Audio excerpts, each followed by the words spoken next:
Hello everyone and welcome to episode 51 of Classic Skyrim modding. This week turned out weird, but great, including some badass innovative magic mods, weird creatures, and much more. What the fuck.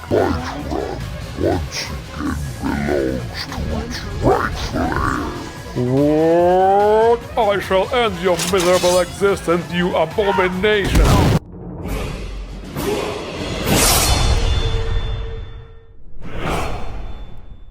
And the first mod already is quite a handful.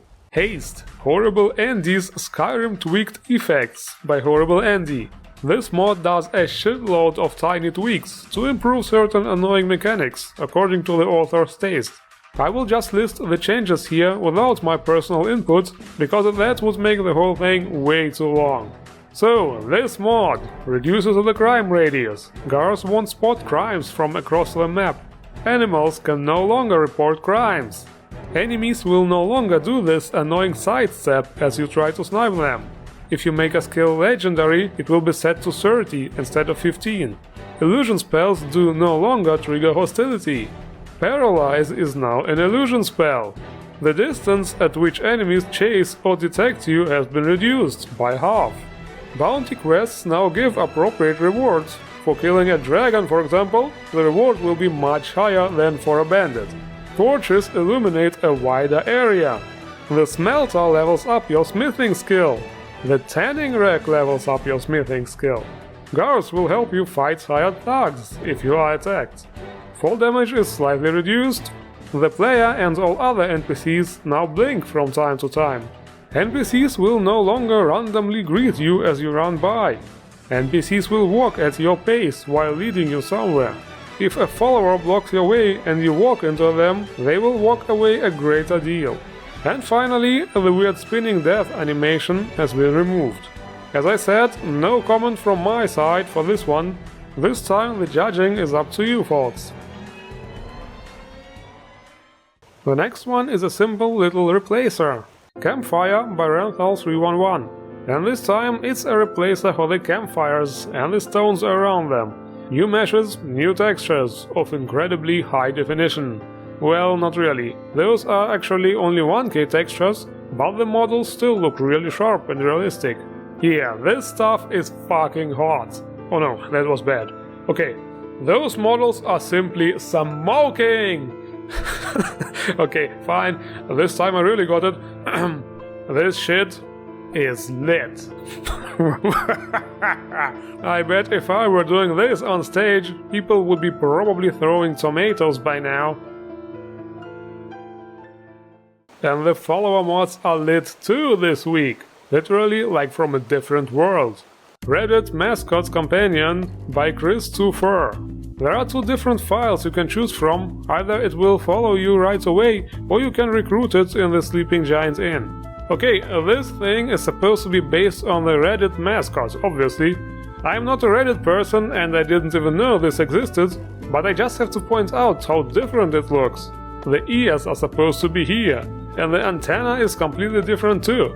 It looks like it might be a completely different creature actually. Also it reminds me of a fried egg. Anyway, this little guy does not fight, does not take damage, he is kinda like those pets you get in MMOs. Almost purely for looks alone instead of functionality. He does, however, have some funny functions. The first one is this really cool looking ability to change the pitch of NPCs in the area. Can I help you? What are you staring at? Yes? And the second one is Happy Freeze. This gives you a kinda troll freeze spell to prank the NPCs. That's definitely a lot of fun. Well, as I already said, this is a hell of a unique follower.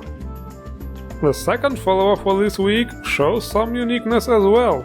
Swift the Miniature Deer follower by Derpaholic030. He can be found in the Sleeping Giant Inn. Looks like a normal deer, just a bit smaller, but he also has a custom voice. Yeah, some turd face stole my bucket. Say, you look swole. Would you mind ending their existence and retrieving my bucket? Well, I don't really have to say anything to this, now do I?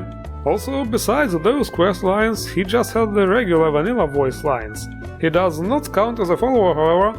look at this, I have assembled quite a squad of weirdos here. So anyway, let's go to Richwind Eyrie and murder that filthy bucket thief. Alright, third phase, hand over the bucket and no one gets hurt. Woo! I missed you so much, Bucket. Shall we never part again? And this is pretty much it for this. Quest complete, follower acquired. Oh dear lord. I think it's about time you witness those badass magic mods I promised you. Battlemage by Iron Dusk 33. This mod is all about being a true battle mage and being able to cast spells without unequipping your weapons. You heard right. First of all, we need to get this iron sword in Farengar's place and learn the Arcana enchantment from it. Then put this enchantment on a weapon you want to be able to cast the spells with. Next you will have to use the Battlemage configuration power to assign spells to different power attacks. The standing power attack, plus the 4 directional power attacks, plus the bash power attack, so you will be able to cast 6 different spells. You can also assign one for an unenchanted staff, but that's boring, right? So, by using different power attacks, you will also use different spells.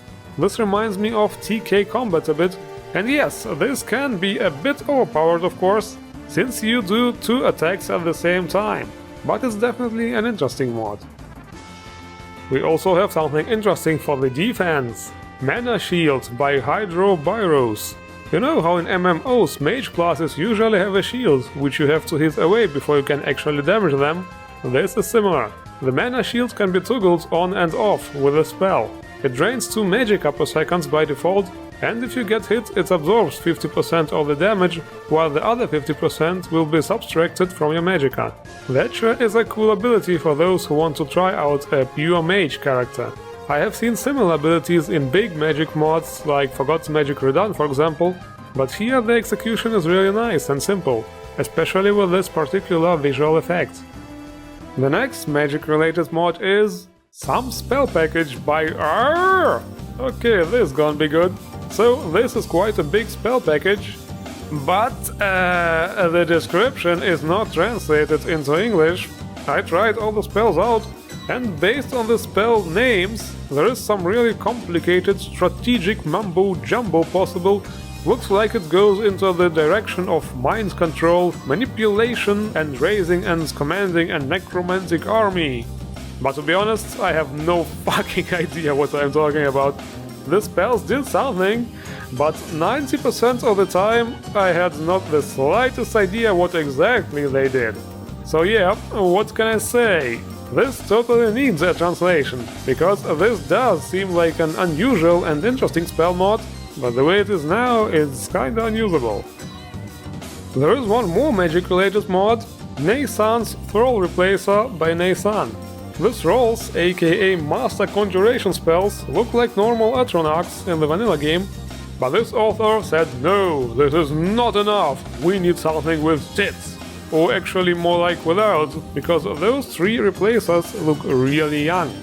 And flat. And naked. Except for the flame one, because it looks like this one turned out even younger looking than the other 2, and there are at least some rules still left on the Nexus. Not like any of those look over 18, but not my business. Anyway, since those summons have been turned into NPCs, their unique combat abilities are gone too now. In other words, they fight like any other generic NPC. About the monster mods, well, they didn't turn out very monstrous this week. Moropus and Dawn Horses by Mihail Romanov. This is another prehistoric inspired creature. Those Moropus look somewhat similar to horses, really big horses. They are absolutely peaceful, however, it's just too bad you can't ride them. That would be a really cool mount.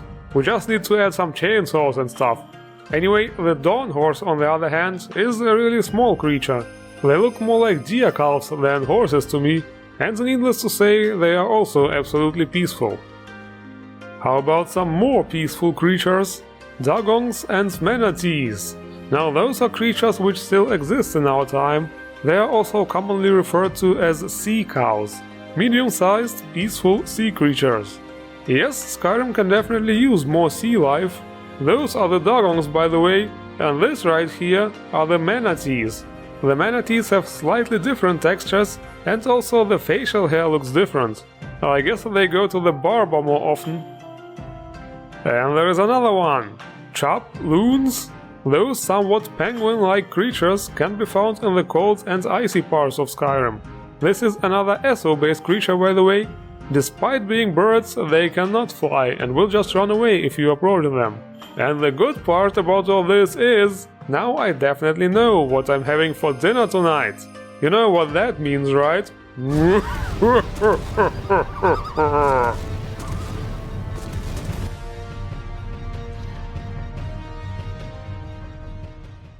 Next it's time for some weapons and armors. Fledgling Adventurer GreatSword by Kaketsu. A huge, wide, two-handed bastard sword, going into the direction of gods from Berserk, I see. Well, of course, this one is not as huge as the Dragon Slayer, but still. The model looks good, the textures could use some polishing, the shine looks a bit weird. Okay, the next weapon might be a bit less lore-friendly, I'm not sure. Here, take a look at this. Wacky Whoppers by Icy Sugar. What the hell? Did your parents forget to tell you not to bring a toy hammer to a sword fight? Okay, it looks very cool, but I think you need to see it in action. I'm not going to warn you again. Yeah, now this is what I call action. But there is some very special projectiles for your bow. Yes, this looks really useful, very well suited to make Heimska shut the fuck up. Although aiming with those is sure a bit problematic. Oh, look at this, the guards want some too. Okay, how about this? I used to be an adventurer like you, but then I got plunged. Sorry, this just had to be done. In terms of armors, we have something of the exotic kind for this week. BDO Ranger La Medellin by Arbalest. Yes, I'm gonna call this one armor, because there are some armored parts. Other than that, it's another armor from Black Desert Online, and it does not really look like it's meant for actual combat. It also has a very feathery and angelic style, with halo, wings and everything. This outfit is also very fitting and useful for another mod. Yes, it's kinda a little spoiler actually. Well, you shall see. So what's the deal with immersion? Is it still cool? Do we still need it in 2018? Well, it's here. Better and breakable eggs by AVIFORM. Yes, as the saying goes, to make a great mod, you have to break some eggs. And this is exactly what this mod does. Wow, this is kinda like a time paradox.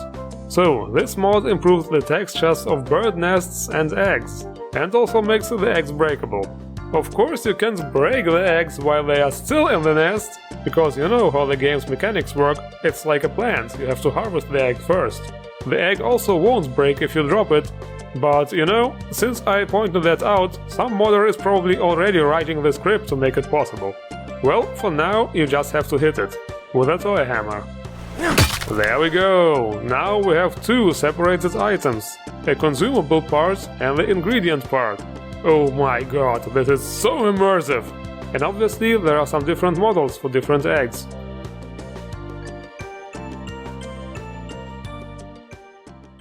And now you better start praying, because we are going to visit a temple.